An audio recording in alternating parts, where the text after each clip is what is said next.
Man. Dun, dun, dun, dun, dun, dun, dun, dun, dun. This is our 100th episode, guys, and Ding. it's getting off to a bang. Oh, I'm so excited. I don't have bangs. I just there's a couple things in our 100th episode that I just wanted to point out that they came to me very like in the last 2 minutes. The first one is that we started off this show. The conceit of the very first episode was talking about smartphones and data plans and how ridiculous the Canadian landscape was. And as you'll see, And then we continued to talk about it for 2 years. the first We follow-up had story. the whole gist in the first episode, and then it was 2 whole years. Specifically, I think the first major story we actually covered was the wireless code of conduct coming in and how we thought that might change over the last 2 years. So Joke's on us. before we get into the actual show, Mike, why don't you bring up this piece of follow-up and we can discuss how the wireless code of conduct has changed the Canadian wireless landscape. Well, by no coincidence at all, shortly after Bell bought MTS, Rogers has increased their monthly phone rates by $5. Just, give us $5 more, guys. Just in Manitoba. Just in Manitoba. Yeah. So just where MTS again, was. By complete coincidence, MTS gets bought, and now Rogers is increasing their prices. So, Well, I Just mean, want to they put that just out there. spent a lot of money acquiring that company. Another company did, yes. They should be This is a compensated. different company. This is a different company that's raising their rates. This isn't even Bell raising their rates. This is Rogers. So let's just. No, I'm saying that Rogers. Oh, wait, no. Oh! Yeah. Yeah. Exactly. They're just whipping it out now, aren't they? Just like, hey, what are you gonna do now, huh? Gonna go to MTS? Nope. Ha ha! So Kaya is staring at me because I am so loud, and I am right beside her this week. So this week there was a story that ran on Mobile Syrup about some price deals that were going on at Koodo and at Virgin, which are the subsidiary brands of TELUS and Bell. I don't know if it was a Freudian slip there, but I feel like you said aversion instead of virgin. Maybe. And who knows? Big But, telecoms. They ran this story, and I went to look, as I do so often because I'm with Fido. I went to look at Fido's rate plans to see if there was anything similar to that. And I went to Fido's website, looked at the plans, and there was a plan there that was for only, I think it was $50 a month, so $10 less than their Virgin and Koodo $60 plan. There was only a $50 one that gave you 5 gigabytes instead of 2 gigabytes. And right away, I was just like, oh, guys, I went into Slack for Mobile Syrup, and I was like, guys, you should add this to the story because this is an even better deal. And then so they said, okay, cool, we'll go at it. And then I went and looked at the story after it had been updated, and it said that Fido also has a $60 2 gigabyte plan, matching the competitors. And I went, that's weird. I said it was a 5 gigabyte plan, and I said it was $50 because that's what I saw. I went back and loaded it, and yeah, the deal was still there, and I looked, and the province was Quebec, because Quebec has Videotron. And I went to Manitoba, and Manitoba had MTS, and that plan was there, 5 gigabytes, $50, way cheaper than any other province. In Saskatchewan, same thing. But Ontario, nope, $60 for the 2 gigabyte plan because there's no major competitor. And isn't that just the worst? Yeah. Well, and we touched on this last week, how companies like Rogers, Bell, TELUS, they'll use lower prices in places like Manitoba, Saskatchewan, as to stay competitive, but they're really losing money. Yeah. Like, it's not a sustainable business if all of their plans across the country were priced like that, but they're able to do that because it gets made up for in Ontario and Alberta and BC. Right. So, yeah, it's I guess to summarize all this, the mobile landscape hasn't changed. It's probably gotten worse in the last 2 years. No, it has. It's changed in the specific ways that the that the CRTC set out to change it, in that we don't have 3-year plans now, we have 2-year plans, or you have to pay more upfront for the phone. There's all these specific loopholes that the companies have used to continue making the amount of money they had or increase the amount of money they were making. And we haven't really gotten any better service or cheaper plans. And it is, Mike, the point you made is a good one, that they have to lose money or possibly break even. We don't really know their finances in provinces like Saskatchewan and Manitoba to compete. And SaskTel is at least partly subsidized by the Saskatchewan government. MTS, we found out, was like $1 billion in the hole when they sold, and that's why they sold, because they couldn't compete. So it's not that this is not cheap, and Canada's a big country. There's a lot to cover with network infrastructure, but it really seems like a lot of the things that they're doing. I don't mind paying $100 for a phone plan, but if I was paying $100, I would want to get unlimited data, which wouldn't necessarily kill the network if everyone had unlimited data, because most people don't use that much. And if I would want unlimited data, I would want to be able to connect my phone and my iPad to the network. Like, I'd want a share plan where either of those devices could use unlimited data. Right now I have one plan that has data on it, and I have to switch SIM cards between my iPad and my phone depending on what I want to use. Like, it shouldn't be that difficult. I don't mind paying for the privilege of using data. I just would want it to be unlimited. I don't want to limit myself if I'm paying. Like, right now you can get the $30, $15 gigabyte or 15 gigabyte plan from Rogers or Bell. And like, it's a massive amount of data, but it's not necessarily nearly as much as I would use in a month, and it costs $250. And then it costs even more if you want to add a second phone, and it costs even more if you want to add a tablet. Like, there's all these extra costs, and it's already hugely expensive, and it's not unlimited. It's not enough data if you actually want to consume videos in a modern way or consume. What is enough data for you, Rob? I think, like, if they had a 40 gigabyte plan, I would be totally fine. I don't think I've ever gone over 40 gigs. But I also haven't had tethering on my phone, and I still use 35 or 30 most months. Yeah. I think as an episode 100 challenge, Nick, this isn't going to be a problem for you because you're fairly conservative already. I'm not going to do this. I don't know what you're going to say. We need to see who can use or who can drop their data use by the most percentage. Oh no! If that you guys are going way down. The biggest data loser. Yeah. So I'm not going to talk about like who can use the least amount of data, because we all have different amounts that we regularly use. Right. So for me, I'd already win. No. What are you doing that goalpost for? Well, I think that's too hard. We could do that. I'd win. Rob just has to use data like a normal human being, and he'll just destroy us all with percentages. What's normal? Why am I not normal? So because you use 40 gigabytes a month, Rob. That's why you're not normal. I use less than 40. We had this discussion. Oh, sorry. I also use less than 40. We're both normal. We had this discussion regarding podcasts and how I don't bother downloading them because I'm able to stream them. And Rob thinks that's just exploiting my privilege. A little bit. I won't disagree with that. Mm-hmm. But I could be downloading them because I don't listen to them. I'll usually have a couple saved up that I haven't listened to, so I could have downloaded them in that time. Yeah. So I feel like, other than watching YouTube on the train and perusing, Facebook or Twitter or whatever, I don't really do much other data use. Right. So I think I'd be able to cut it down if I needed to. It would suck, but I could if I had to. Now, I don't know what Rob's is like. I don't think I could. I'm at about 1 gigabyte a day. I don't think I can. And this was Google I/O week, so yeah, I'll add that caveat that was quite a bit, but I'm still at about 1 gig a day, and that it wouldn't be much less on a non-I/O month, week, whatever. Yeah. But anyway. Yeah, I don't want to do that data cutting thing. Why would we do that? What's in it for any of us? For science, Rob. Just to see if we can. To see if we can. Is this like, if I'm able to survive on only 5 gigs a month, that I should go down to a plan that's only 5 gigs? Is that?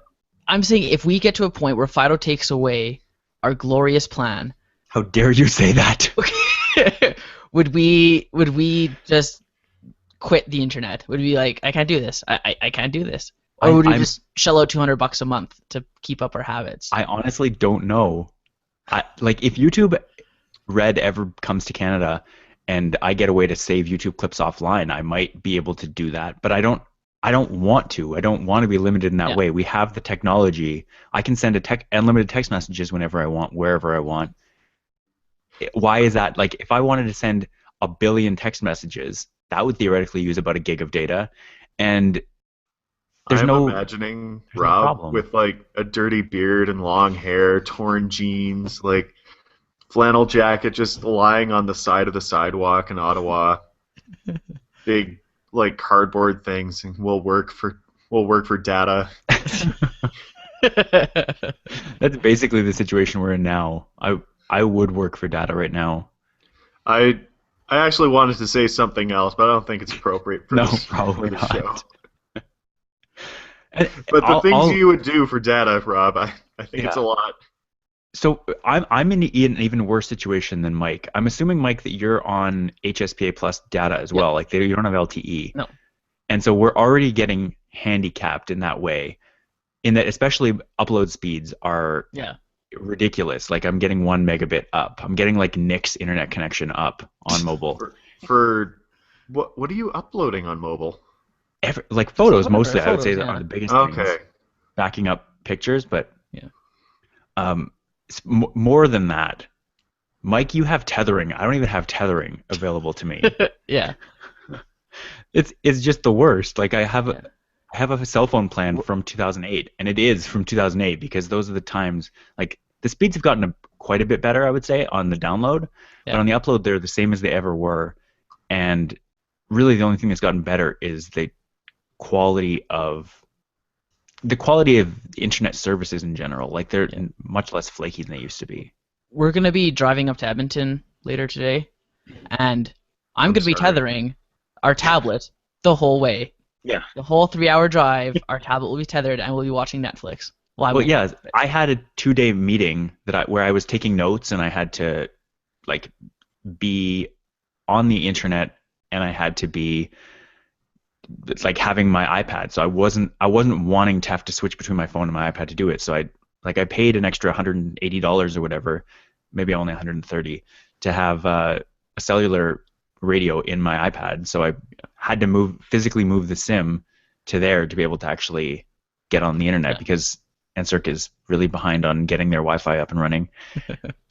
But it's so great to be able to just use internet wherever you have it, and it's ridiculous that you can't. According to, was it Ford? Having internet in your car is the dream. That's the dream. So I'm living the dream. Yeah. Without needing internet baked into my vehicle. I don't need that. I just need tethering. That's all. Baked? Anyway, sorry, that's not where I was going with this. Yeah.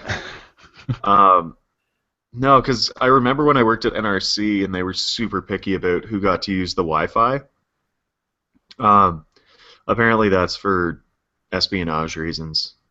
Well, I get that, but they have a secure network. It's just staff aren't allowed to use it. Yeah, yeah, okay. But they're also encouraging you could be a mole, Rob, a mole. They're trying to encourage people to bring their own devices for dirty mole. I am a dirty mole. That's true. You're working for Future Chat. I really am. I do get a lot of information out of being at NSERC. Like the Science Odyssey week that happened up until this past Sunday. That was really fun being a part of that. I'm glad. Yeah. For some reason, every time I see tweets from them that you've retweeted, I think that you're the one that tweeted the original tweet. But I know you're not. Yeah, no. I'll get there one day. You will. Yeah. So, Mike, there was another piece of mobile-related follow-up here that we should probably get to. We still have a lot to actually talk about in this episode. That's why I didn't want to talk about it. Oh, you don't even want to talk about it? No, that's fine. That's fine. All right. Then in that case, I'm going to go to another piece of follow-up that is a little internal, but I also want to get your guys' take on it and to hear if any of our listeners who still mostly don't tweet at us have encountered this issue. So our millions of listeners are just oddly silent. So I use Feedly for RSS because RIP Google Reader, and I noticed that earlier this week, suddenly most of my RSS feeds were going through Google's AMP program, the accelerated mobile pages. And so now all the feeds redirect through AMP to give you like fast mobile loading. And so I encountered this twice. I encountered this once with Vox, where I clicked a link and then the page loaded and I went to go share that link. And then I realized that the link was not actually to vox.com. It was to like amp.vox.com/vox.com and then the link. So it parsed out and added an extra thing in order to make it accelerated mobile page. Here's what it was. So this is Vox. Like this is in Vox's RSS feed. This was the link that it sent me to: cdn.ampproject.org/c/www.vox.com/whatever/platform/amp, and then the rest of the link. That sounds thank like. God we're reading out URLs on the program now. This sounds like www.creedthoughts.gov.www/creedthoughts. That's crazy that's what they have to do to implement accelerated mobile pages. And then just this morning, we realized that one of the links that I posted in here to Popular Science, just literally, this is me clicking the link, or in Feedly, like pressing the share extension and sharing to Instapaper. It parsed out the link popsci.com/amp/amp. And clicking that link goes nowhere.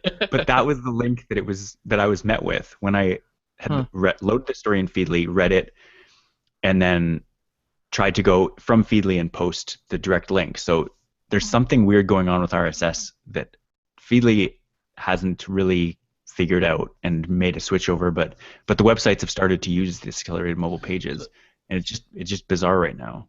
Is it similar to instant articles? Yeah, it's Google's implementation, and it's more cross-platform than. I mean, Facebook's is somewhat cross-platform because they're using their Open Graph, and their Open Graph tags are pretty widely used. But AMP is supposed to be more across the web for just reading on mobile, as opposed to Facebook, which is like when you're in the Facebook app, it'll load the story instantly. But it's all very weird, and obviously it's going to take some time for this to catch up. I just found it bizarre, and I was curious if you guys had noticed any weirdness like that where you had AMP showing up in a URL somewhere. Not that I've seen. No. Be on the lookout because it's weird. But that said, since I got my Nexus 5, my podcast downloads have been going so much faster. Yes. Yes. If I saw a URL with AMP in it, when I wouldn't expect it, I'd almost think it was like a phishing type thing. If you didn't know to look for AMP and knew what it stood for, I would agree. Yeah. It seems like a URL. I mean, it is a URL redirect, but it seems like one of the fishy URL redirects that you wouldn't want. Yeah, exactly. Yeah. I've also started noticing. I don't know if this is just because my computer's getting older. I mostly notice it on my work computer. That if I click on a link from Twitter, I see analytics.twitter.com flash in the title bar. Yeah. And then it goes to the webpage. I'm just like, yeah, I'm aware that everyone is tracking everything now. So yeah, Google AMP. I'm very curious to see what comes of that, and if feed publishers and all that can get those kinds of things out of the way, to make it transparent again for users that a link you click on is actually a link you're expecting to go to. Yeah. Speaking of tracking, I don't think we're going to end up talking about it at any point, but lately a lot of the tech podcasts have been on the iTunes podcast debacle. Yeah. Yeah. And I'd encourage anyone to listen to both Upgrade and ATP-FM. Yep. They both touched on it, and I think listening to both, I think you get a good idea of what the issue is and kind of two different sides a little bit. They each show kind of approaches it differently. At least the discussion of it. So long story short, podcasters want iTunes to do more to support kind of advertising efforts. Not them, just some. No, not support them. Support their efforts in trying to add more data tracking and analytics and that kind of thing to the podcast listening. But there's differing opinions, and I think for the most part, most of the podcasting community says, "Why do we even want this?" Mm-hmm. But there's apparently there's a think tank that was invited to Apple to talk about this, and that's what they said. So. Yeah, the episode of Upgrade I assume you're referring to is the one where they actually had Lex Friedman, a guy from Midroll who does podcast advertising and hooks up advertisers with podcasts. I'm at the beginning of that one. I'm referring to the one before that one. Okay, yeah, they actually had him on to follow up, and they talked for half an hour or so with him. He's really knowledgeable and been doing this for a long time, and yeah, they both put a good perspective on it. Of just, if you think advertising on the web is terrible, why would you want advertising in podcasts to be more like advertising on the web? But yeah. Anyway, it's interesting. Yeah, for sure. It's I'll put the links to the episodes where they discuss that of Upgrade and Accidental Tech Podcast. I'm really glad you're listening to those now. It's like Nick with Planet Money. I've slowly earwormed my way into your podcast directory. I think the difference here is that Planet Money is genuinely interesting. To you, it's more like Planet Money is very short. Everyone, yeah. Planet Money is 20 minutes. Is sometimes long. Interesting. Yeah. But yeah, those two are very. So Nick is literally bored of this conversation. He didn't even mute. He just goes and yawns. It just, the urge overtook me. Yeah, I guess. So the biggest news of the week, I would say, is Google I/O. Yeah. And having watched the entire keynote by now, having caught up on what I missed, I don't know, I found that it was a little underwhelming in that nothing is coming, we don't have anything from it yet, and we won't for some time to yet be determined. Did you guys, Nick, I guess I'll ask you first to get out of the way. Did you see any of this or hear anything about it afterwards? Nope. Good. All right, Mike, what was your takeaway from this? My takeaway was kind of like you. It's like there's either nothing new here or there's nothing really to be excited about right now. But the reactions I was seeing on Twitter were the exact opposite. Yeah. People seem to be unusually excited about what they were talking about. Yeah. You guys have gotten so jaded. This is one thing I've noticed over the past 2 years. Like, it used to be that when Google I/O came out, or when Apple did its whatever thing, keynote, I don't know, details, you guys would just lose it over this stuff. You guys were so excited, and now you guys have gone hardcore into the, I'm trying to Twitter. Yeah. Nick, do you know why? Science and tech, and then now you're yeah, this is all old news, guys. Come on. Nick, we're at the plateau. We've peaked. We're at our pinnacle. we're at peak technology, and now every single improvement is hey, we're making the API a bit more easier for developers to use. And it's okay. Is that it? Or is it that, for each of these stories, probably several months ago, there was some random article on Gizmodo or Mobile Syrup about it. You guys are oh my god! There's this incremental improvement. I can't believe it. It's so amazing. And now it happens in I/O, and you're The thing that's interesting to me is, Google is pushing the envelope forward. I am genuinely excited about some of the stuff they talked about. Mm-hmm. And the thing that I've seen more than anything is that Apple-focused people who sit there loving Apple, are saying they're not doing as much as they used to do, and they're genuinely also excited. They're paying attention to Google more than they ever have. So that to me is genuinely interesting. It's just that when they announce, and most of what I'm assuming, I'm going to assume, Mike, that you had the same experience as me. When they announce stuff, I hear Apple people on Twitter or later on podcasts saying, "Wow, this is really cool. I saw this in the keynote, and I think it's really interesting." But you and I, having paid attention throughout all of this, see oh, they announced this Allo and Duo. what happened to Hangouts? Yeah. I thought you were updating your platform, but whereas everyone else is like, oh, these things are really cool. It's like, yeah, they'd be really cool. They already have an app that does 98% of this. Yeah. Well, and it's the same thing like with this Daydream VR. Like it's good Mm, that they're.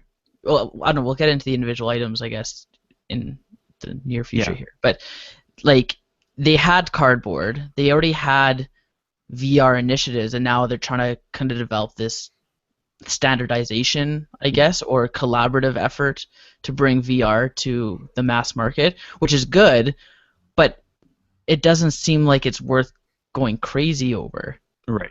You know what I Not yet. mean? Not yet. Like, once they release a VR headset, but even then, it's like, well, Samsung has one.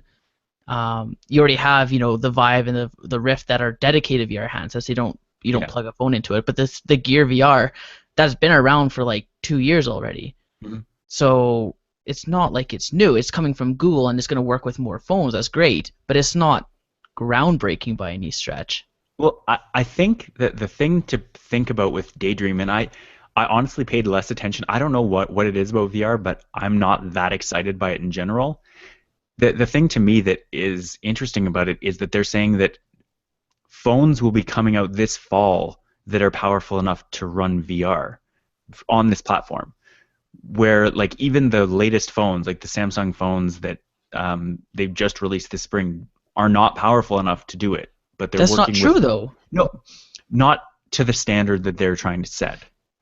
I I think haven't that's looked their at the plan. specific standards, but I'm pretty sure the whole thing was that the Samsung phones, like the Note and the S, those were the only ones powerful enough in the Android lineup that could run VR. So that they want to encourage more manufacturers to make phones up to that standard. I don't think it's that Samsung isn't even at that standard yet.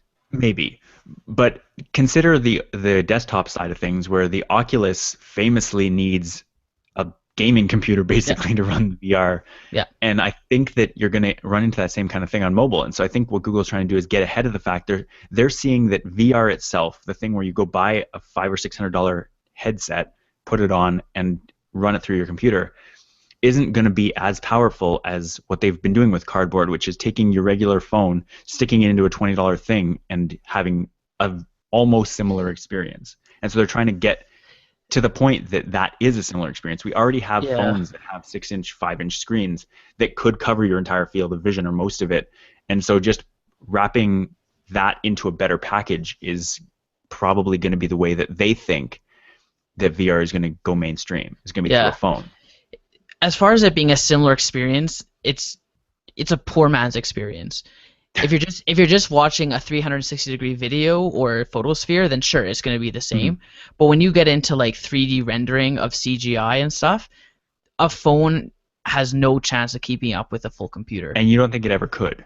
I'm not saying it never could, but 3D rendering is like the most demanding thing a phone could ever do. If you go into benchmark tests that Yeah. they do, 3D rendering is like one of those tests, and it's a challenge, right? Right. Whereas a gaming computer, it has like 5 fans, a dedicated graphics interface, all that kind of stuff, right? So Right.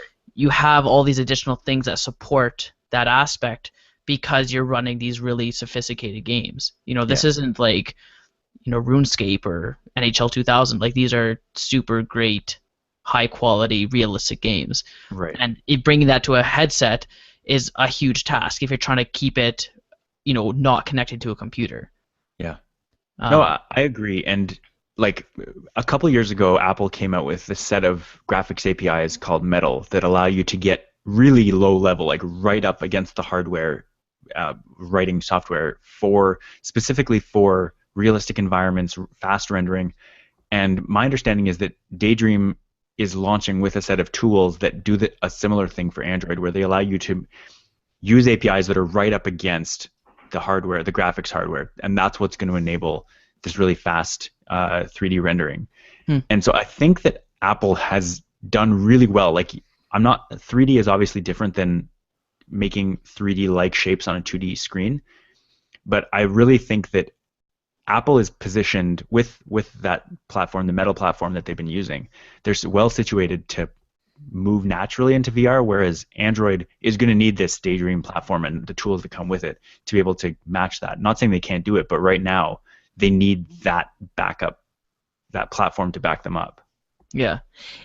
It's kind of confusing, this whole where VR is going to go, because you have your augmented reality stuff like Google Glass, your HoloLens. Um, those are pretty much the only two Yeah. that are out right now, or kind of close to being out. And I could see people using that on a daily basis, just being out and about, or maybe not the HoloLens because that's a bit more kind of intense. But say like Yeah. with Google Glass, and you go up to a street sign, look at it, and it tells you additional information about that location or whatever, right? Whereas stuff like the Rift or even Google Cardboard for that matter, you're not going to just pull it out and use it. Like Right. Cardboard is a bit more practical because it's not additional kind of electronics equipment, but Yeah. like what does Google seeing people using the Daydream VR platform for? Is it to sit back and spend an hour playing games, Right. or is it for what, right? Because at that point, you may as well have it hooked up to a computer. Mm. If you're going to be sitting in one spot or standing in one spot, kind of interacting with it. I honestly think that a combination of AR and VR is the most interesting to me. And so you get something like I've seen people do this where you have a drone and you wear what amounts to basically a VR headset, but what you're looking at is the footage from the drone. And so you're able to basically fly around in first person on this not autonomous vehicle, but on this vehicle that you're controlling with a controller in your hands. I think that might be the most interesting thing to me, because I could see almost like you could almost develop a game like Quidditch or something where you have a bunch of drones flying around trying to accomplish some kind of goal. Right. That seems really cool to me. And have standing you seen around drone like racing? Sorry? I was gonna say drone racing sounds like it's well, exactly, yeah, that kind of thing. It's Drone got racing, some really killer footage. yeah, exactly. And there's no real risk to the people, assuming that they're kind of far enough away. There are limitations. Like I've been to a drone race. I went to cover Drone Fest 2015 for Mobile Syrup in Ottawa, and I saw some of it. But it was very basic. Like it was 4 small drones racing, and they had to do 3 laps, I think. And basically the goal was if you were able to go reasonably fast and not crash to the point where you had to go and get your drone, then you won or did really well. And so I think the improvement of that technology and kind of making the connection more reliable, making the video kind of less laggy, as lowering the lag as much as possible, I think that's kind of where this will be most interesting to me. Because I don't play first-person shooters now. I don't have any interest in I don't play any video games. I play kind of like iPhone games, but for me that isn't really interesting because that's not the kind of thing I do anyways. And there are a lot of gamers, and I think that's a big market, but I don't think that's necessarily enough to go mainstream. And maybe I'm wrong, but yeah. So I honestly don't know where to go next, because like we could talk about Allo and Duo, this pair of redundant iOS and Android apps for communication. Yeah, let's talk about what they are. Yeah. So really, no, Nick. No, my renderer just crashed. What does that mean? I don't understand. I don't get it. This happened last week too. It's just all of a sudden the Google Talk video renderer plugin has crashed. Learn more. Reload page. It's like, damn it. On a related note, did you delete Windows? Did you finish it? No, I would argue that's a separate topic, but no, it is. I just think it's funny. Let me leave the call and come back, because God damn it. We'll talk about Allo and Duo then. Yes. While you're gone. Okay. So, really, for me, Allo and Duo would be much more interesting if I didn't have to convince friends and family to go download 2 more apps. And if they were apps that I'd already convinced them to download 2 years ago when Hangouts, the mobile app, debuted. And it's like they seem like interesting features. I'm a little concerned about Duo in that the way that video calls currently work is that as a call is dialing, or as you're being asked to answer a call, you can see yourself, and I like the ability to see yourself. I think that's a good interaction because it lets you make sure that you're ready for the call, and then you hit answer, and it's good.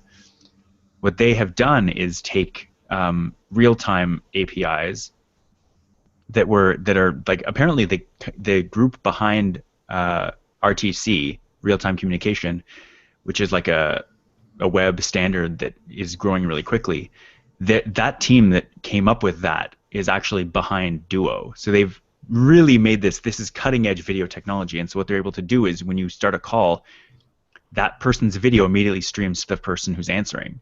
And so you get to see what they're up to before you answer the call. So you get to see kind of what the situation is. Are they at their parents? Like maybe you should put some pants on, or are they out at some kind of like nightclub? And so maybe you shouldn't answer because they're just drunk and you don't actually want to talk to them. But it's a weird kind of decision to say you don't get to see yourself before this call, which is what we're used to. You get to see the other person, what they're doing.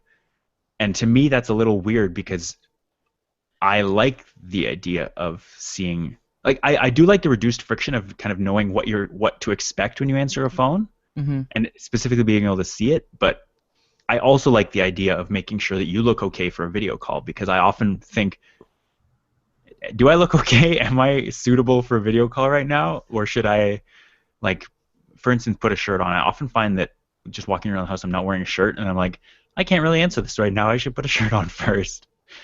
I don't know. What do you think, Mike? Is it not? I haven't seen any demos or screenshots of it, but being the receiver of a call, you're talking about being the receiver of a call, right? Yes. Yeah. So if I'm receiving a call and I see the person on the other end, that's fine. I think that there's like a mini thumbnail in like the bottom corner, the same way there is now when you're talking to someone. There's like the picture-in-picture thing. Like, yes. would that not be the case here? So this is an argument that I heard actually on the most recent episode of ATP, is that even if there is, which they didn't really show, they showed on the lock screen, there wasn't, which makes sense. Like, I wouldn't want my phone to start ringing, and this would only be possible on Android. This particular thing wouldn't work where you have the video showing up on the lock screen on iOS because it's too tightly controlled. Android could do it, but I wouldn't want my phone that's ostensibly asleep to wake up with video of somebody else and a thumbnail of me. I would want to be able to have to unlock it first, and then maybe be put in a kind of a waiting room where you can see what they're doing. You can also see yourself. There's a way to do this right, but they explained it very little, so I can't get excited about it until I actually see how they pull it off. Right. And obviously you could have the thing where the main screen is them and you're in a little thing. I don't like, the small thing to me isn't that valuable. It's basically seeing if I'm in frame or not. You can't actually see detail, but if you could tap that and see yourself big, I think that would be fine. But yeah, the fact that it seems like Google launches a chat platform, works on it for a year or so, and then just lets it kind of languish for the most part, and then announces 1 or 2 or 3 new ones. Yeah, it seems like a strange way to do things. Like, it's like their teams have ADD where they just can't keep working on something. They have to start fresh every time. Yeah, like, there's honestly, I'm not a developer or anything, so take this for what it's worth. But it seems like I'm no developer, but it seems like anything that Allo and Duo offers could just as easily be implemented into Hangouts. If not more so, because it already has the infrastructure there. I agree. And has people using it. Like, and I saw this one comment, I think it was like on an Android Central comment thread, and the one guy was like, he's like, I'm ashamed because after all this time of getting people to switch over to Hangouts, now I'm going to have to convince them to switch over to like 2 more apps and get rid of Hangouts. Like, it's like you build up all this momentum, as much momentum as you're ever going to get at this point for Hangouts, and then you're just going to come up with 2 new ones. Like, I don't understand that. It's right.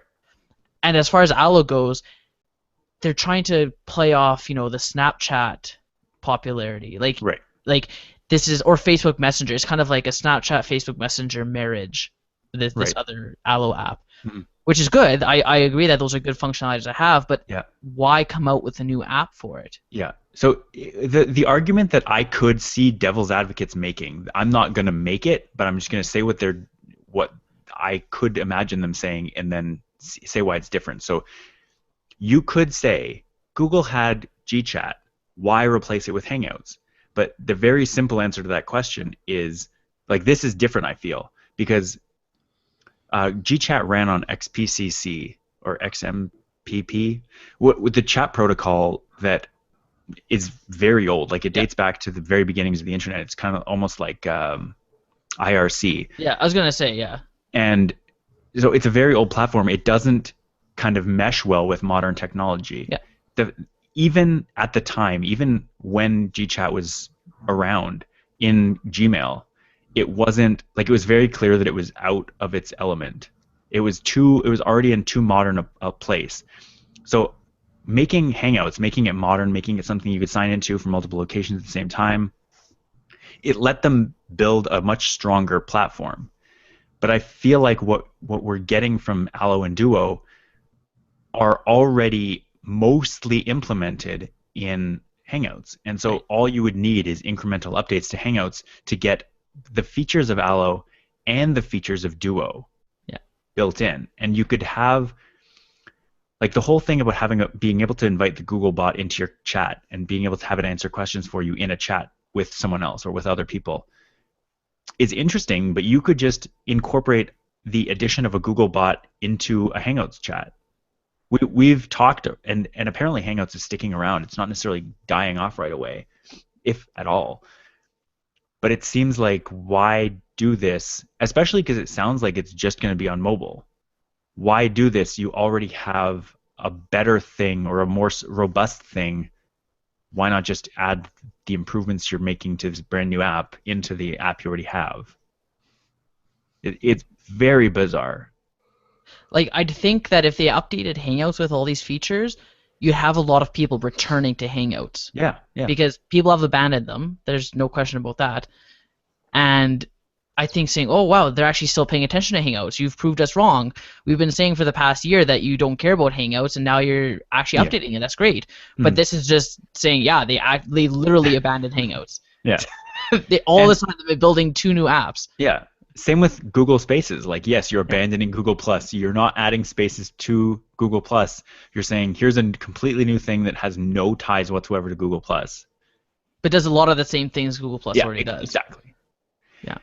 So here's the thing. Hangouts used to be first or second on my list of best chat apps. When it first launched, I was like, wow, this is awesome. Everyone should use it. It's great. And then Facebook just put a bunch of resources into making Messenger better. And for instance, yesterday I was able to go, because everyone has Facebook, I was able to go in to Messenger, start a group chat with 8 people that I was planning to spend the afternoon and evening with. I was able to go to them, put them all in a chat conversation, hit the call button, and I talked to 4 out of the 8 people in one call. We figured out our plans. Instead of texting back and forth a bunch, making separate phone calls, trying to figure everything out, we had 4 people, so only 2 of the people that were out of the 8 weren't represented because we were in smaller groups at the time. Yeah. Right. Everyone was able to just quickly make plans in this one phone call that was like 2 minutes long, and then we were set. And I sent one quick message into the same group saying, for people that weren't on the call, here's what we're doing. And it worked so flawlessly that I'm at the point now where even, like, I have one group of people that uses Hangouts, and that's pretty much it. I do most of my chatting on Facebook Messenger, and I have Slack for this team, for instance, because I find that Slack is good for different reasons. But even then, when you want to have multiple people in a phone call with Slack, a feature they just introduced, it costs like $7 a month per person that's using it. So it's not worth that much to me to have that. And so Slack is good for Teams, but right now Facebook Messenger is the go-to platform. They have everything, and every time something new comes out, they incorporate it. Yeah. And if people don't use Facebook Messenger, they use WhatsApp, which is Facebook Messenger. Yeah, exactly. So it's, I don't know, for as much flack as Facebook gets, like, they've got it together. Yeah. I don't know what it is, but they do. So I want to get Nick involved in this. Mike, I really hope Nick's going to be excited in the very first story you have in the notes about this Science Journal app they announced this week. Yeah. the I would have missed this if I didn't see a story about it, but I guess That's it's not. redundant, but You know what I mean? Like it yeah, wasn't. It was just one place that I saw it. I haven't seen this written about anywhere else. But it was right. this one article on Android Police said they came across this app called Science Journal that makes use of the sensors in your phone, so the magnetometer, accelerometer, and light sensor, Mm. and you can essentially play around with it and visualize the output that those sensors are currently experiencing. Um, so if you dropped your phone, threw it up and came back down, you could see the acceleration or deceleration, I guess, Mm. plotted in real. I don't know if it's real time. I haven't played around with it too much, but you can at least see what the data looks like. Yeah.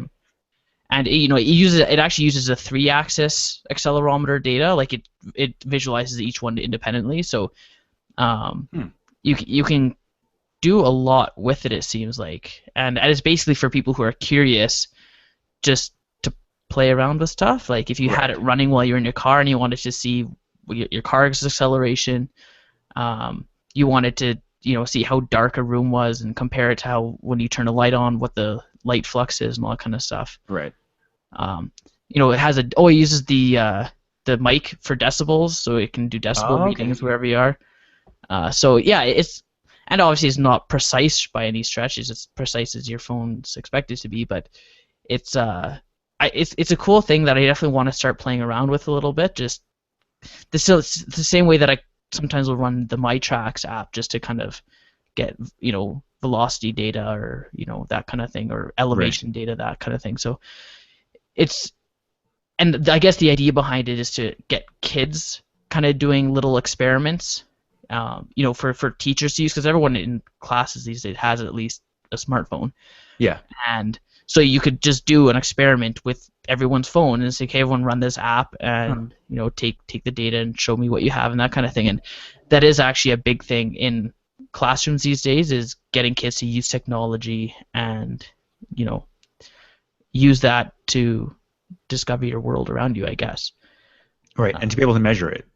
Yeah, and I don't believe, I'd imagine this isn't the first app to ever allow you to do that. Right. There's probably apps out there that use, act as an accelerometer, a light sensor, whatever. It's not new, but this is coming directly from Google, this app, and it's nice that they've kind of put this out there for people to use. Well, and it's all in one spot. Like I have a decibel meter on my phone. Yeah.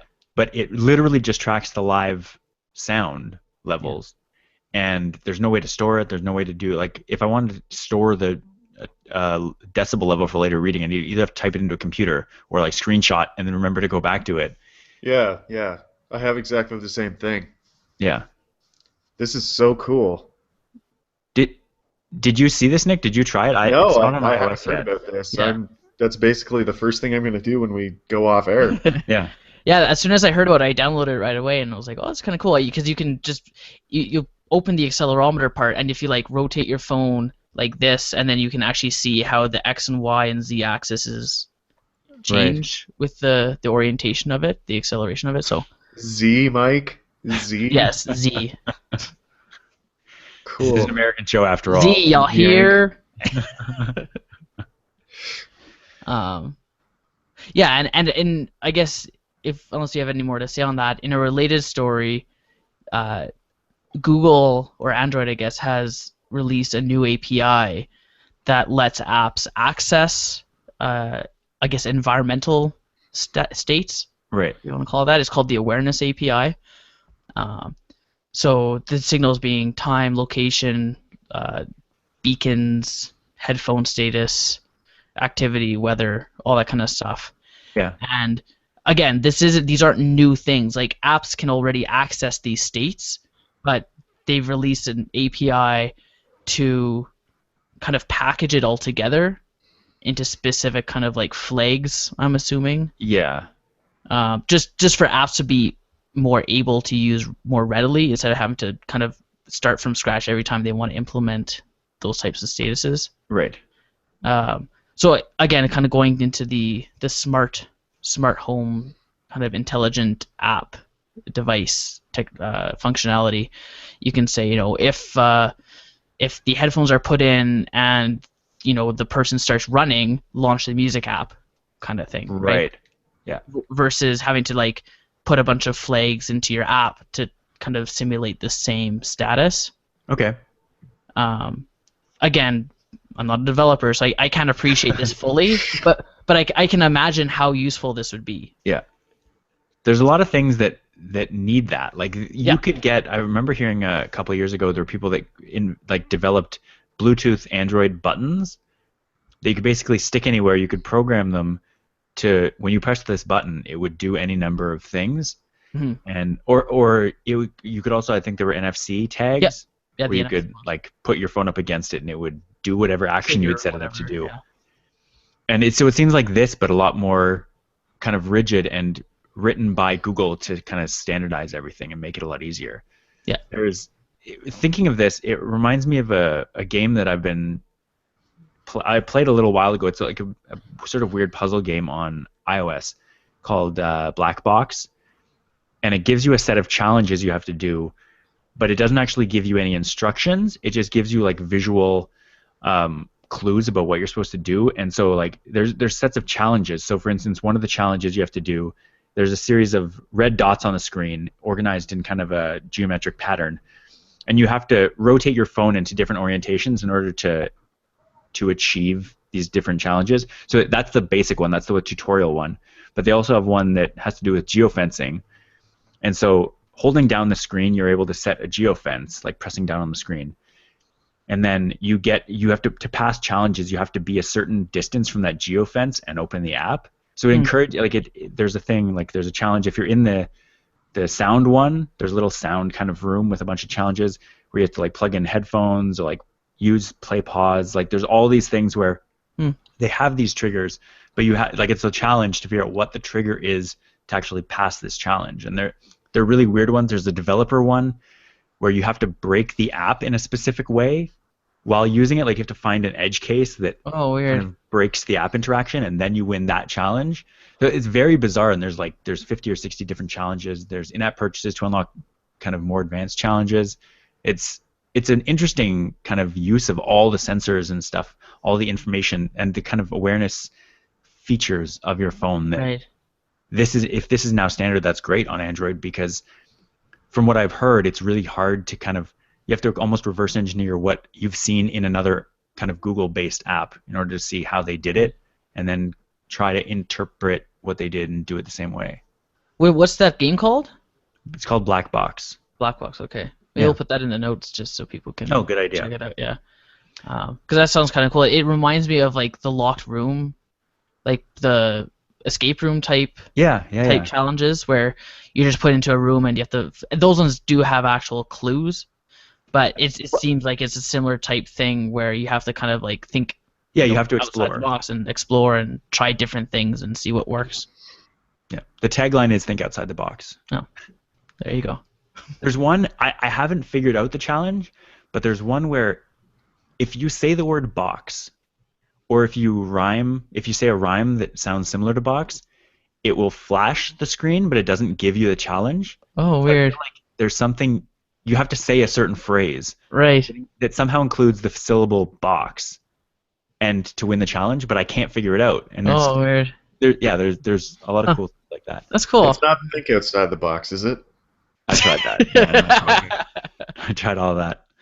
Think inside the box.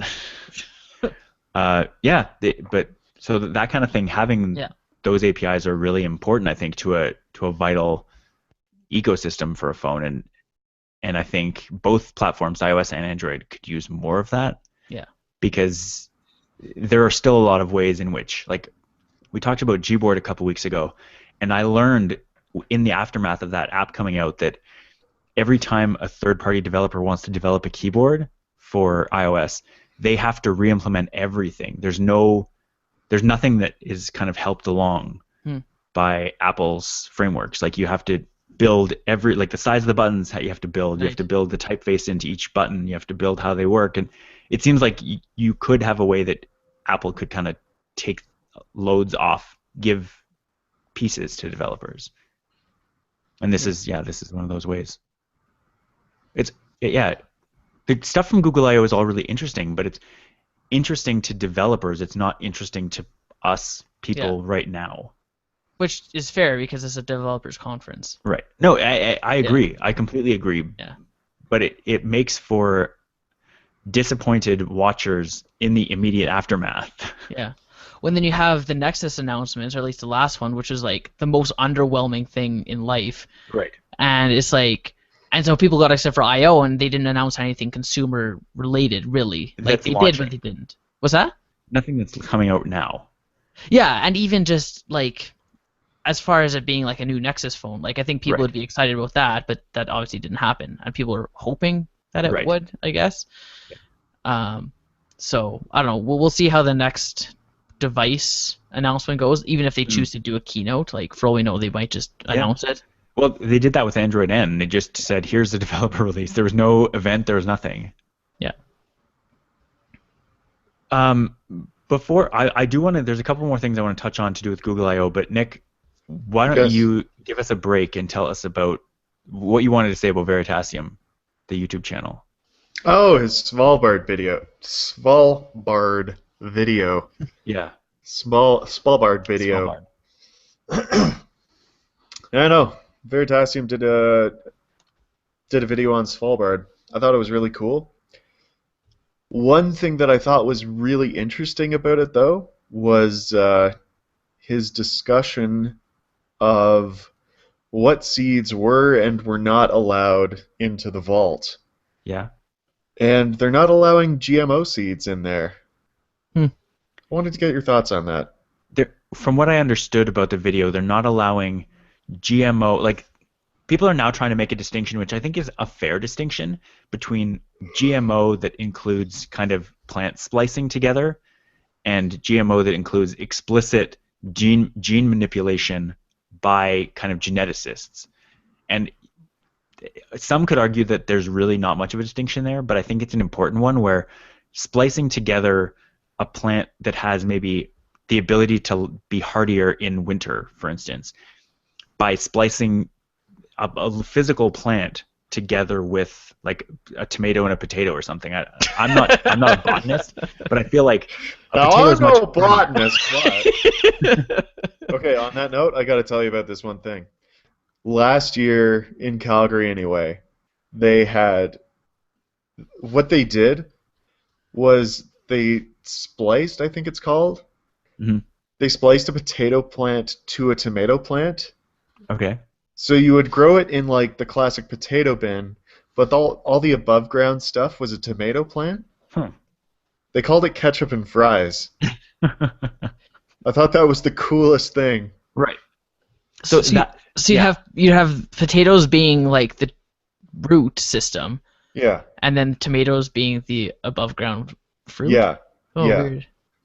Right. And that's kind of what I'm talking about, is that, to me, assuming that they did it without any kind of gene manipulation on the kind of genetic that was just level. Like, it's kind of how you get those trees that produce many kinds of fruit. Yeah. You just like stick the new limb on and be like, this belongs to you now. Right. Like the Frankenstein method of gene manipulation is different than the, I guess, like Vision from the Avengers manipulation. I'm not sure I follow. Like Frankenstein, they pieced together a bunch of pieces and they like sewed it together and then it was alive. And that's what you're describing, like adding a branch to a tree of a different plant. Yeah. Whereas fries. Right. So and whereas like Vision, they rebuilt a better human from the ground up. Where they were able to manipulate genetics to make him. And obviously, there's mysticism going on with Infinity Stones and all that, but they were taking a ground up approach and almost 3D printing a person with the characteristics they wanted. And there are genetic manipulators like Monsanto. I'm presuming most of the most advanced research they do is like touching genes to make changes and then seeing if that produces a better thing. And people really don't like that kind of gene splicing. Like, it's like Spider-Man. Spider-Man was bit by the spider, and like if you watch the Sam Raimi or the first Spider-Man movie, your comic book references are not very good analogies for this, Rob. This one is, because if you remember back to the first Spider-Man with Tobey Maguire, when he got bit, they specifically showed that, and this is not actually how it's done, but like they showed a piece of gene being pulled out on the DNA level and another spider piece being put in. Like that's the kind of GMO splicing that I think is a bigger problem than just the basic, the kind that the potato plant. You should be careful about calling it a problem, though, because it's really not a problem. It's that we know less about it. We do. I'm not saying it's going to be the people harmful. who do it know a lot about it. They don't know. They're mostly experimenting, and most of those foods don't necessarily make it to market. But I think it's not the same thing. But that's why they're not doing it on humans. Right. Exactly. Well, they're not testing the actual thing on humans, but we're eating some of that food. No, I mean like splicing human genes. No, they're not. They're not. Different humans. No, that's the whole point, because they don't know how it's going to behave. This is a relatively low risk. Relatively, I agree. Low consequence. Thing, right? It's not like with the seeds that they don't use; they're just throwing them into the wind to go plant themselves somewhere, right? Hopefully not. That would be the best disposal case, though. Don't need these anymore.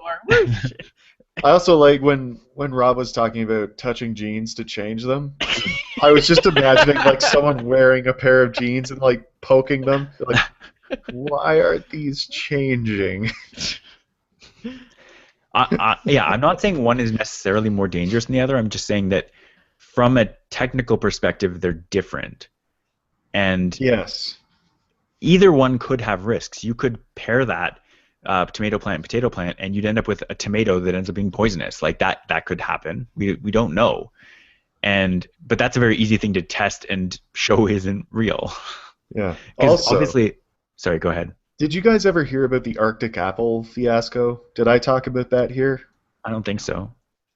Oh, they have a new GMO product called Arctic apples or something like that.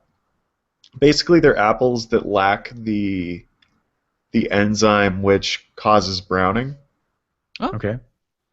Yeah, so, and I mean, when I heard about that, I thought it was fantastic, and I think part of the idea behind the name anyway, is that these are apples that can last much longer in shipping, so theoretically you could get them to the Arctic before they've gone bad. Okay. And I thought that was great, but I made the mistake of listening to an interview. It might have been on the 180. Have you guys ever listened to the 180? No. They do some interesting stuff, like they take people from completely opposite ends of a debate and interview them. Okay. Not like together, because that just ends up with people talking over one another and a lot of farce. But they actually try and talk with them. But I find the problem with some of it is I either don't feel like the other side of a story deserves to have their voice heard, right? Or it's just not relevant or something like that. Yeah. And I think it might have been the 180 that talked about Arctic apples. And they had this lady on talking about her, quote, the problems with Arctic apples, but it was more her problems.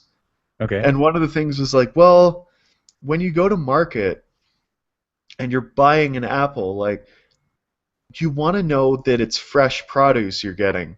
And one of our indicators of it being fresh is browning and bruising and stuff like that. But if your apple doesn't brown and bruise, then you don't know how fresh it is.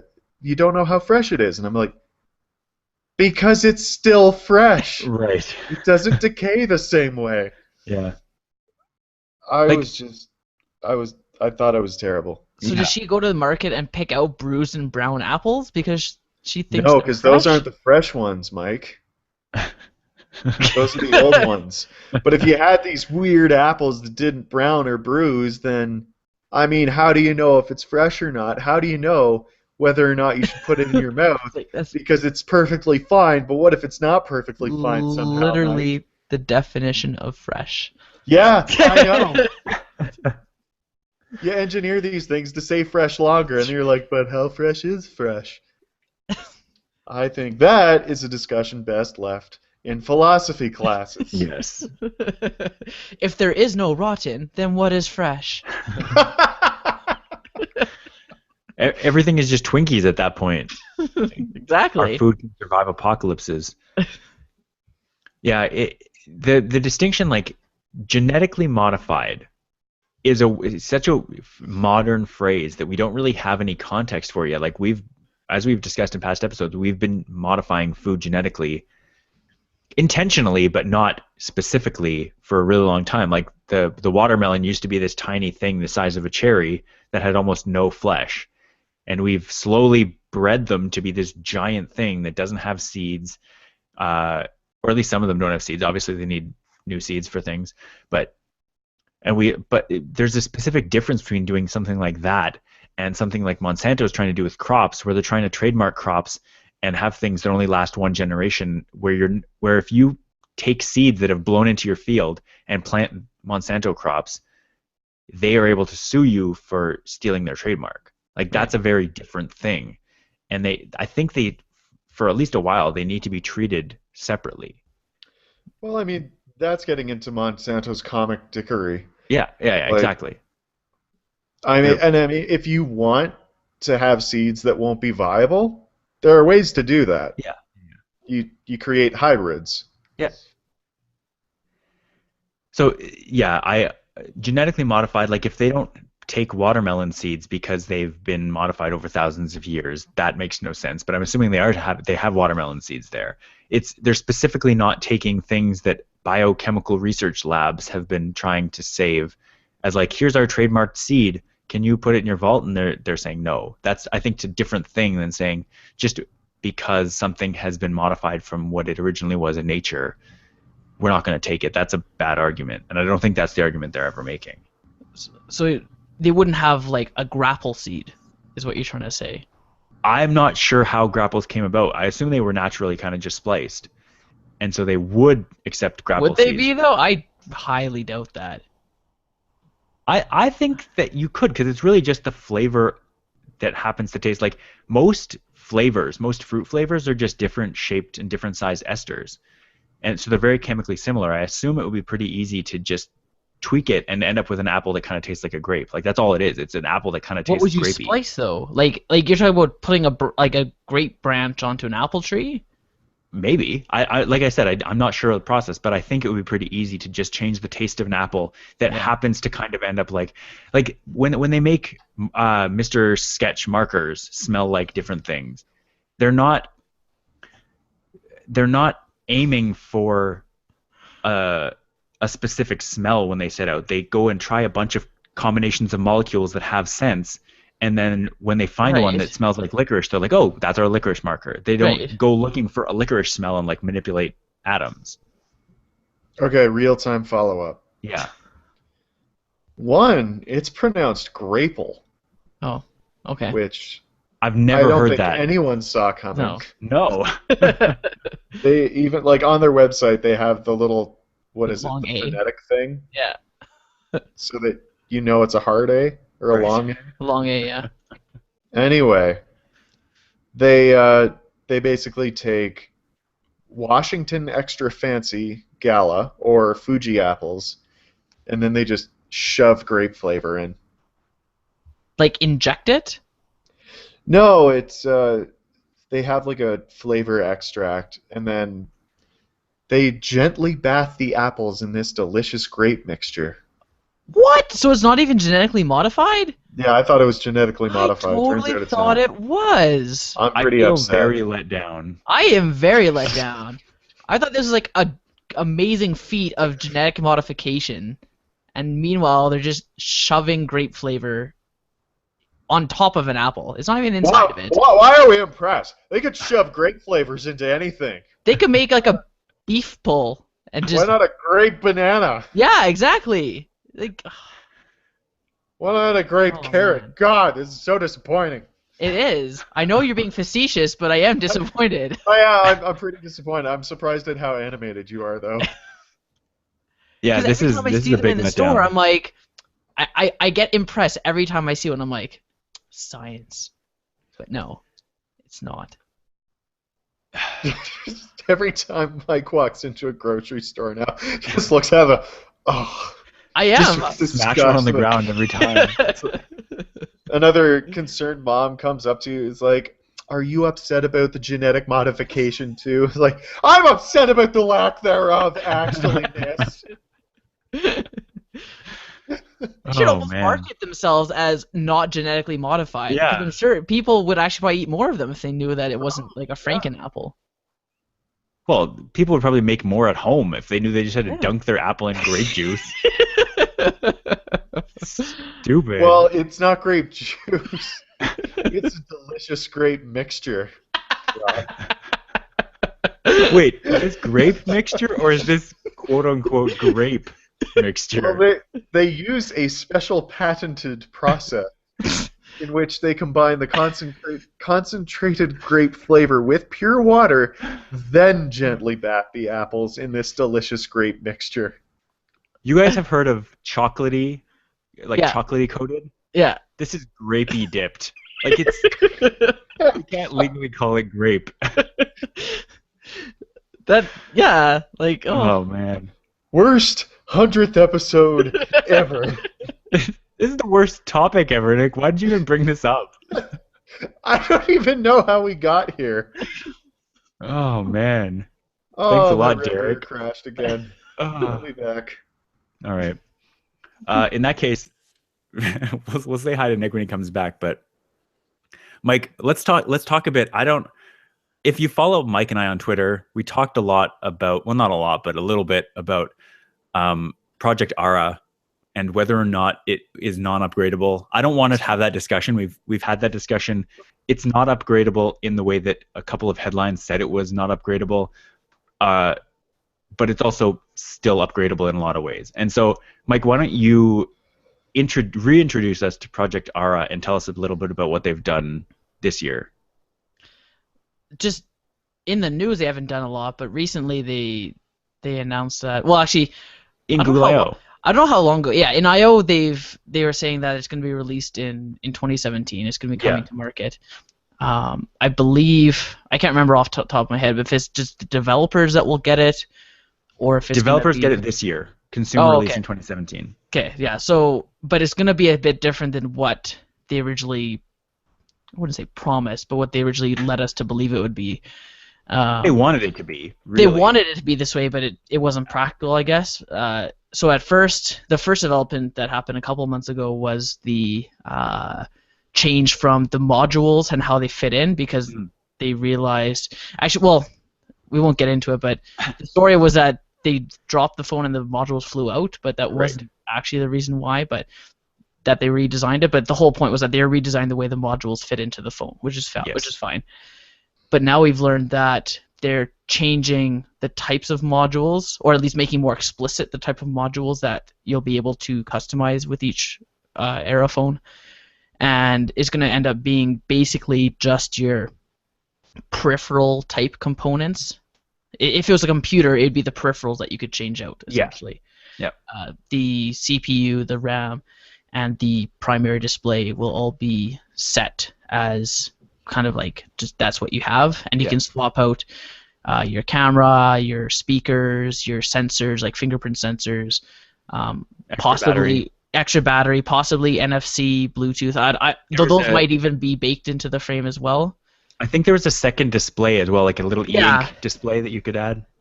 Yeah, there's they mentioned a secondary display. I'm not sure where you'd put it. I guess it might be worth having. I don't know, like a clock or something. I don't know. Or just notifications, whatever. But those can all be swapped in and out.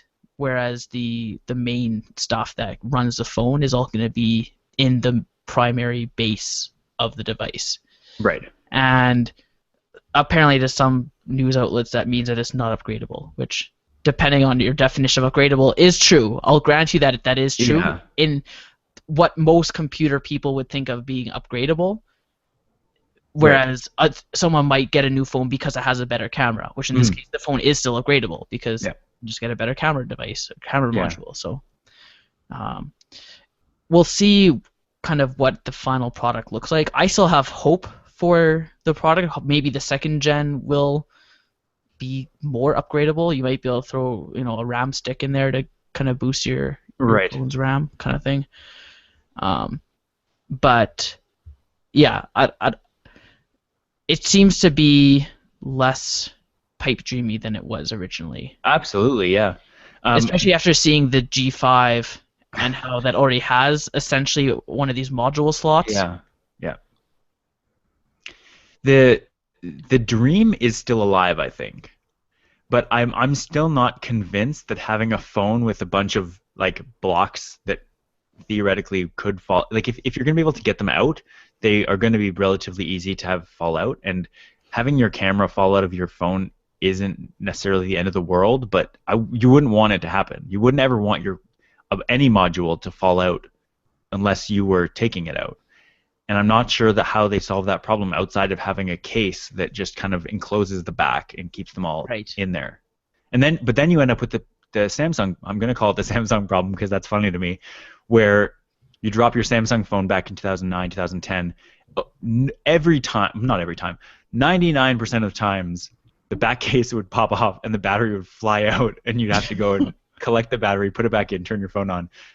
That was a very common problem. I mean, it's not just Samsung. Like Nokia phones had the same thing sometimes. But I remember it commonly happening with the one early Samsung phone I had, or at least someone very close to me had, where it just kept happening. Project Ara is really cool. It's a great idea in theory, but it's almost like the communism of phones in that in practice it just has too many caveats to be worth it, and like it fails in reality. Mm-hmm. And that's what we've seen, because now they are already having to give up some of the customizability of it, where you can swap out more RAM or add a CPU, add like more powerful CPU. Say you want to, like, you're editing a video or something, you could theoretically like plug that computer, like if you had Windows 10 on it. Obviously this is not running on Windows 10, but like where you could have some kind of continuum like thing where you plug a monitor into this phone, you could add a like extra graphics performance to be able to edit video and stuff. It seems really interesting to me. Yeah, there's one guy on Twitter, Izzy Nobry, one of my I've actually met him before. Nick has too. Calgary YouTuber. He was at that. That thing. Yeah. So he said, what are you doing intensely enough with your phone that you need to upgrade the CPU? And Apple is already moving in that direction with their iPads. Yeah, where they are. Their iPads are able, to replace a desktop to varying degrees. Most people. To most people, yeah. There's like super hardcore like graphics designers or game developers, whatever, that would need a full-fledged computer. But for the everyday person who just has a desktop PC, you should be able at some point in the near future be able to just use your phone and, like you said, plug it into a monitor and use it from there, right? And that's the future that I want, and I'm already trying to move in that direction. Like I have a Bluetooth mouse and keyboard for my phone for the times where I need to remote into somewhere and use it. Okay. So yeah, like that sounds amazing. That sounds like Tony Stark is 5 years away. The fact that you're using a Bluetooth mouse and keyboard to control a remote desktop, that's really cool. Like genuinely, that's awesome that works. Yeah, like and that's just because Android supports that type of functionality that well. So it's and those are more for emergency cases where I'm just out and I need to, like for work, I'll remote into somewhere and use that. But I'm hoping that at some point we'll have continuum functionality across most devices and be able to do that. Yeah, it's great. We'll see, because they've promised shipping devices in the past and have not yet followed through. They were talking about, I think the last time we talked about it was the Puerto Rico pilot failing, and the fact that the modules were falling out that ended up not being the whole reason why they had to stop. But the future is bright for that kind of modular computing, and I really hope that we do get to see it in 2017. Yeah, me too. Don't we all? Nick, you had one more thing to say about Svalbard? Oh, I did. And this was in reading the Wikipedia article on it. Time magazine in 2008 named Svalbard the 6th best invention in 2008. Was it invented in 2008, or this is the sixth best invention of all time? In 2008 apparently. Okay. But it's like, oh, the thing that could potentially save the world in the event of a crisis? Yeah, that sounds like a number 6 candidate for me. Are you interested at all in hearing the top 5? I am. Yes, I'm intrigued. Yeah, so number 5, and I see why this beat it out, the Large Hadron Collider. Okay. Yeah. I was like, Maybe. I can see, mate, like, you know, I would maybe like reverse those. 5A, 5B. It remains to be seen for the Large Hadron Collider why it might be hugely necessary as a breakthrough. If they, I think, well, I don't know. I think that just based on the engineering alone. Like, sure, on that scale, like the Seven Wonders of the Modern World, LHC should be on there if it's not. Yeah, well, now. Yeah. The modern, like Seven Wonders of the postmodern world. Yeah. Are you ready? Are you ready for number 4? Number 4. Hulu.com. Nope. What? No. Like, no. Nope. That's not even an invention. That's a service. International Space Station. Why is that not? Well, they're saying of 2008, right? Yeah, yeah. Yeah. Number 3, the Lunar Reconnaissance Orbiter. I mean, I don't actually know that much about it. Yeah, I don't even know that. But we can do better. But go on. I'll just bring the mic up to my face so that I can actually read this part. It may have been a long time since the U.S. built the world's best cars, but nobody can touch us when it comes to spacecraft. NASA written in all lowercase, is about to prove that again with the planned launch in February 2009 of the Lunar Reconnaissance Orbiter. Our first unmanned moon ship in 11 years. Our first unmanned moon ship in 11 years. The IRO will study the things lunar orbiters always study. Gravity, temperature, but it will also look for signs of water ice, a vital resource for any future lunar base. Compile detailed 3D lunar maps, including all 6 Apollo landing sites. Wingnuts be warned, yes, we really went there. Number 2. Yeah. The Tesla Roadster. 2008. Yes. Yeah. 2009. Whatever. Yeah. I see that. How are these ahead of LHC and? They're missing a lot of things here, but what's number 1? Yeah. So I'll also point out that number 7 was the Chevy Volt, and the Tesla Roadster is 5 places above the Chevy Volt. So that's interesting.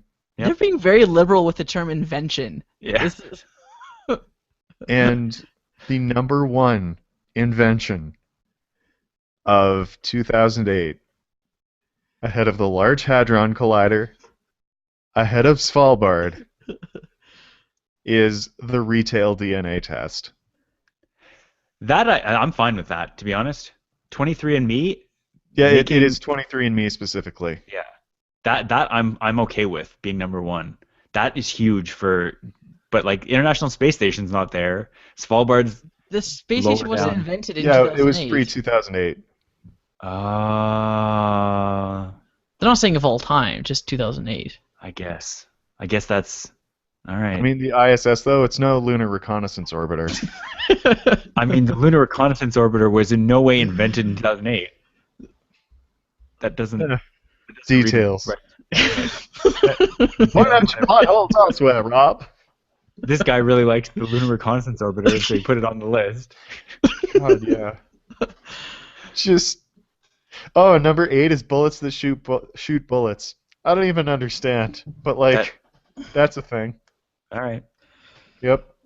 That's bizarre. Well, with that, I think what we should do, Mike, you said you have something for an after show. I think we should wrap up the show, the 100th episode, and so I'll say thank you for listening to the 100th episode of Future Chat. If you got this far in this episode, if you got this far in the run of the show, please tell your friends, tell your science-minded cohorts about us. We'd love to hear from you on Twitter at _FutureChatFM. And we'll be back next week with more science and tech talk. See you guys next time. Ciao. Toodaloo. All right, Mike, what do you got? Okay.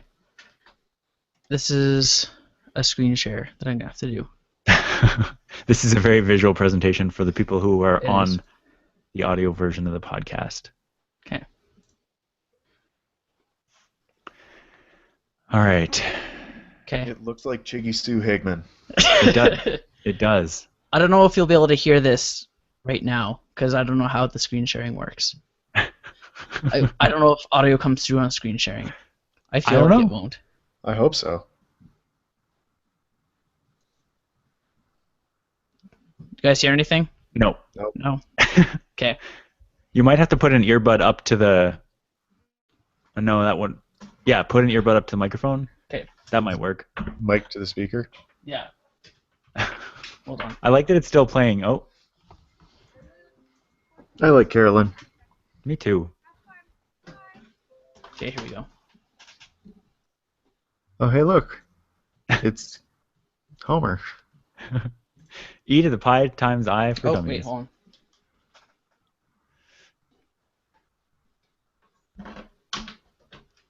Sure You're gonna hope have to this send me this 19 link, by the way, obviously. I was going to say, I sure hope this 19-second length lives up to the hype. Wait. We're getting there. Yeah. Hey guys, congratulations on your 100th episode. I'm sorry I couldn't be there to celebrate it with you, but when you get to your 200th episode, I will be there to celebrate that one with you. I'm so proud of you guys. You've come so far since those original episodes. I really look forward to hearing this 100th episode. Have fun. Bye. Oh, that's awesome. Bye, Chiggy. Oh, That's beautiful. I know, right? Thanks, Carolyn. That's very nice. Did you guys hear anything? We heard I did. everything. I heard the whole Hold on. thing. It was beautiful. Did you guys I hear don't that? see you though. I just see. Yeah. I just see like. You just can't hear us. We No, can I hear couldn't you hear you. fine. Yeah. That's wonderful. Yeah. So, Chiggy. thanks, Carolyn, for being there at the start. Yeah. You hung in there for a bit. You decided having a life was more important, but that's okay. That's really okay. Well, she also got a PhD in that She time. did. so- Yeah. She was fighting the good fight in the meantime. So that's- Yes. So, I think it's official. We have to make it to 200 episodes We so do. that we can hold her to her word. We should probably have her on next week just in case this whole thing explodes. Oh, that's awesome. I'm so truly happy. speechless. happy 100, guys. Yeah. Happy 100. Cheers. Do we I'll do just- we have anything else to say in an after show, or is that? No, Sorry, that was it. I have my mug of Soylent here, and I was cheersed, so. Mm, I'll drink my. that is neutral. Oh yeah, I'm on Soylent 2.0. I got a subscription. Oh. That's my parting note. Okay. Congratulations. And on that bombshell, we have the 100th episode of Future Chat. All right, I'll stop the broadcast.